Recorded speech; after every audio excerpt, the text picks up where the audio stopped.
في لحظة في تاريخ أي دولة بتقرر فيها إنها ما تستناش السلاح يجيلها من بره، لحظة بتقول فيها هنبني، هنطور، هنخلق قوتنا بإيدينا. واللحظة دي بالنسبة لمصر بدأت من سنين، لكنها انفجرت بوضوح في معرض إيدكس لما العالم شاف لأول مرة حجم اللي بيتعمل جوه المصانع بعيد عن الإعلام وبعيد عن الكلام التقليدي. النهاردة هحكي لك الحكاية كاملة، حكاية صناعة عسكرية بتكبر وبتتعقد وبتتسلح بأفكار مش مجرد حديد، لكنها رؤية استراتيجية شاملة. جاهز نبدأ؟ يلا بينا.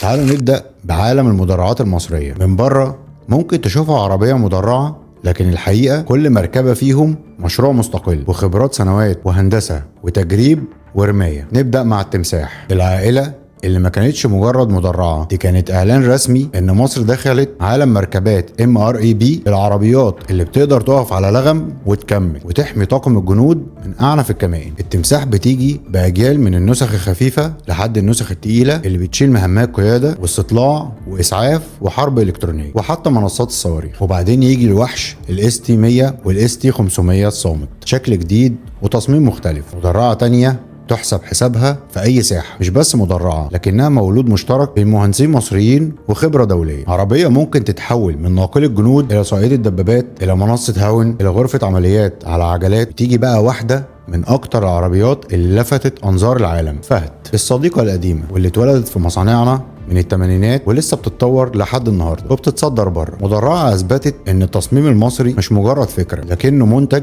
بيعيش لعقود وبيتطور بنسخ متعدده. وبين الاجيال القديمه والحديثه تظهر امثله زي رمسيس الثاني، مشروع تطوير كامل لدبابات سوفيتيه وتحويلها لمنصه تقاتل بمعايير غربيه. وده مش مجرد تحديث، ده اعاده خلق لدبابه من الصفر. واخر مشاهد القوى الارضيه كانت لحظه ظهور سيناي 806، مركبه الاسترداد المدرعه. طب ليه مهمه المركبه دي؟ لأن الجيوش اللي بتعرف تصلح وتركب وتسترد معداتها في قلب الميدان هي جيوش بتبقى موجودة بعد نهاية المعركة، وده بالظبط اللي اتعملت عشانه صناعة 806. ودلوقتي هنتكلم عن راجمات النار المصرية. هنا يتكلم الصاروخ المصري، وهنا بقى انت بتحس انك قدام هندسة من نوع تاني. المدرعات قوية، لكن الصواريخ هنا القوة اللي بتسيب الأرض وتتكلم باللغة اللي ما فيهاش سوء فهم. وأشهر عائلة عندنا هي عائلة صقر، راجمات 122 ملم بتنطلق دفعة واحدة وتعمل زلزال في أطراف ميدان كامل. بس دي البداية، الحدث الحقيقي كان في ظهور راجمة رعد 200، راجمة مصرية بتفاصيل كتيرة من تصنيع محلي، 30 صاروخ جاهزين للضرب، والمدى بيوصل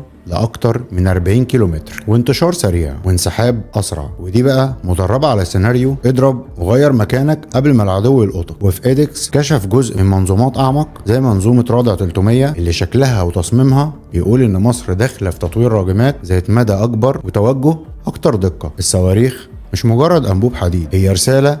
لما تبقى بتتصنع محلي الرسالة بتبقى أوضح. السماء لم تعد ملكا للآخرين. أهلا بيكم مع الدرونز المصرية، ودي يمكن أكتر جبهة مصر فيها بتتحرك بسرعة وبهدوء ومن غير تفخيم إعلامي. هنا بنتكلم عن درونز استطلاع ودرونز عمليات ودرونز تدريب ودرونز طويلة البقاء. أولهم درون 30 يونيو، ودي بتطير لفترات طويلة وبتغطي نطاقات واسعة وبتبعت فيديو حي لعمليات كاملة، وفيها نظام رؤية نهاري ونظام حراري ليلي، وجاهزة لمهام حرب إلكترونية. ندخل بقى على درون 6 أكتوبر، طيارة بدون طيار بسرعات أعلى وبقاء جوي بيوصل ل 30 ساعة، فئة حقيقية بمعايير دولية. وعندك الدرون أحمس، درون شكلها أحدث، شكلها الجوي بيدل إنها داخلة فئة أكبر من الاستطلاع وأقرب للعمليات التكتيكية. وأهم ميزة إن الصناعات دي مش مجرد تجميع، لكنها مبنية علشان تدخل منظومات مصرية أكبر، من قيادة وسيطرة إلى ضربات دقيقة إلى حرب إلكترونية. وعلشان تدريب الدفاع الجوي في درونز تانية اتعملت مخصوص زي طابا 1 وطابا 2، درونات هدفها تسافر بسرعات عالية علشان الرادارات والصواريخ تتدرب عليها. يعني مش بس احنا بنبني السلاح، لكن كمان بنبني عدو وهمي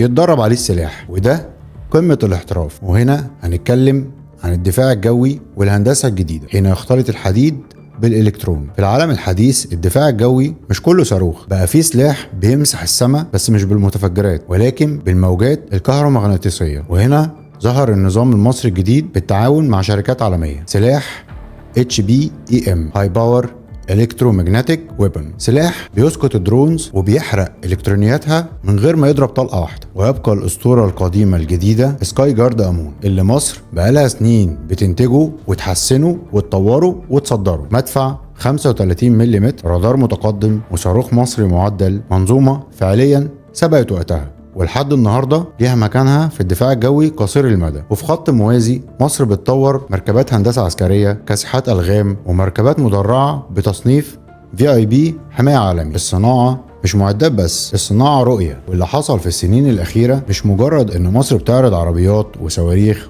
ودرونز، لا، اللي حصل ان مصر بدأت تبني منظومات متكاملة، عربية مدرعة عليها منصة درونز، راجمة صواريخ على تراك مصري بالكامل، درونز مربوطة بمحطات قيادة مصرية، أنظمة حرب إلكترونية محلية، مركبات استرداد وصيانة مصممة للعمليات الحديثة، وبرامج تدريب بتعتمد على أهداف جوية بدون طيار من إنتاج محلي. ده مش إنتاج سلاح، ده تأسيس قاعدة قدرة، القدرة اللي تخليك تعدل وتطور وتصلح وتصمم وتبقى مش تحت رحمة الاستيراد. ما هو لما تبقى بتنتج مدرعات وراجمات ودرونز وأنظمة هندسية وأنظمة دفاع جوي ومركبات تكتيكية ورادارات، يبقى أنت مش مجرد مستخدم تكنولوجيا، أنت منشئ تكنولوجيا. الصناعات العسكرية المصرية مش في أول الطريق وبرضه مش في آخره، هي في منتصف الانطلاقة، بتكبر وبتتنوع وبتتعقد هندسيا وبتعلن بشكل غير مباشر ان القوه مش بس في السلاح اللي تمسكه، لكن في القدره انك تبنيه. ومهما اختلفت الاراء السياسيه حوالين اي دوله، دي حقيقه واحده بتفضل ثابته: اللي بيصنع سلاحه بايده بيصنع مستقبل. وده بالظبط